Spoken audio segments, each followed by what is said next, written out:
Voilà pour l'état des lieux. Olivier Le Breton, je le rappelle, vous êtes adjoint à la tranquillité publique et adjoint à la sécurité. Vous le voyez, hein, un manque de moyens, malaise. Qu'est-ce qui se passe précisément à la police municipale ? Important de rectifier une chose quand même par votre reportage. Il ne s'agit pas de la police municipale de Tours ou des policiers municipaux de Tours. Il s'agit d'un syndicat, un seul, ultra minoritaire évidemment au sein de la police municipale, et non seulement minoritaire, mais pour preuve puisqu'il n'est même pas représentatif au sein de la ville de Tours. C'est-à-dire qu'il ne participe pas, ce syndicat, aux commissions administratives paritaires, aux comités techniques et autres comités d'hygiène et de sécurité. Reste que ça fait tâche, entre guillemets. Bien sûr que ça fait tâche, mais moi je suis à l'écoute de tout le monde. Moi je suis à l'écoute aussi bien des syndicats qui sont vraiment, eux, représentatifs et qui avancent des choses qui sont intéressantes, puisqu'on ne peut pas tout faire évidemment en 3 ans, donc on va vers le progrès, évidemment.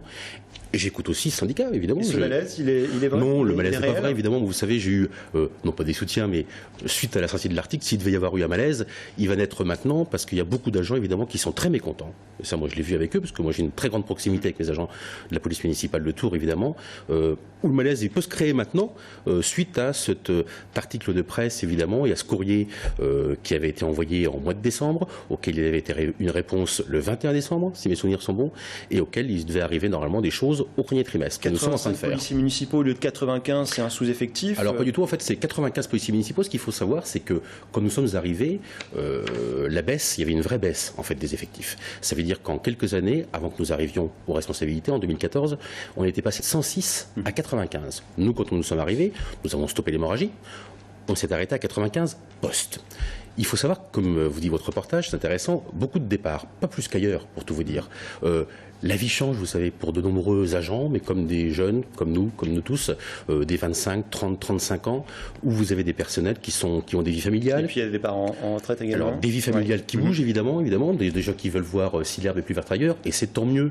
Moi, je leur dis encore assez régulièrement, moi, je suis tout à fait favorable à ce qu'ils regardent ailleurs, dans les autres collectivités, parce que c'est une chance qui est énorme pour la fonction publique territoriale, c'est de pouvoir muter et les voir ailleurs pour des promotions, et c'est bien. Et puis aussi, c'est ce que vous dites à l'instant. L'autre question qui se pose au travers de ce reportage, pardon, je vous coupe, c'est est-ce que la police municipale a finalement les ambitions de ses moyens? On le voit, il y a 130 munitions qui ont disparu de l'armurerie. La police municipale, je vous rassure, a les ambitions de ses moyens, comme vous dites. Ce n'est pas un vœu pieux du maire. Nous, quand nous sommes arrivés il y a 3 ans maintenant, la sécurité pour nous une priorité. Qu'est-ce qui s'est passé en 3 ans?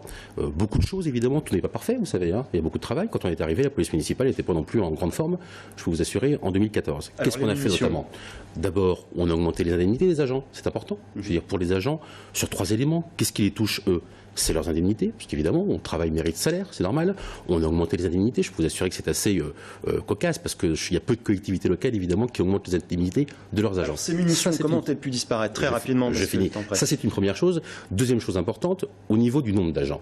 95 postes, j'étais encore ce matin en commission de recrutement, parce que moi, je suis très exigeant sur les agents que nous recrutons. Je participe à chaque commission de recrutement. J'en avais une encore ce matin. 2 nouveaux vont être engagés. Il faut comprendre que quand un agent veut démissionner pour aller ailleurs, dans une autre ville, dans le sud de la France, dans le nord, pour un rapprochement familial, le délai est de 3 mois. Merci. Moi, le délai pour embaucher quelqu'un, il est de plus de 3 mois, voire 6 mois. Et après, il y a une formation qui dure 1 an. Et pour finir, je finis juste là-dessus sur le moyen matériel, parce que je suis très attaché à la sécurité des agents. Alors en 5 secondes. Et alors en 5 secondes, parce que c'est important, parce que pour les agents, et je vous assure que l'immense majorité est d'accord avec moi évidemment, mais j'écoute évidemment, j'entends, et plus que ça, parce qu'on est en discussion. Leur sécurité, c'est primordial. Il n'y a jamais eu autant d'investissement à la ville de Tours pour la police municipale depuis de nombreuses années, en 2-3 ans, là, ces dernières années. Je vous parle au niveau des gilets pare-balles. Là, votre reportage que vous dites, c'est juste, sauf que on est en train de changer tout. Les gilets pare-balles. Pour moi, la sécurité, c'est ce qui est le plus important pour eux, et c'est ce qu'ils demandent. Merci Olivier Le Breton d'être venu sur notre plateau. Et puis, vous êtes toujours à la recherche des munitions. Toujours à la recherche des munitions. Je vous rappelle juste une chose, hein, on a fait ce qu'il fallait faire. Ça veut dire qu'il y a eu une disparition de munitions, soit. Ça veut dire que, qu'est-ce que j'ai fait?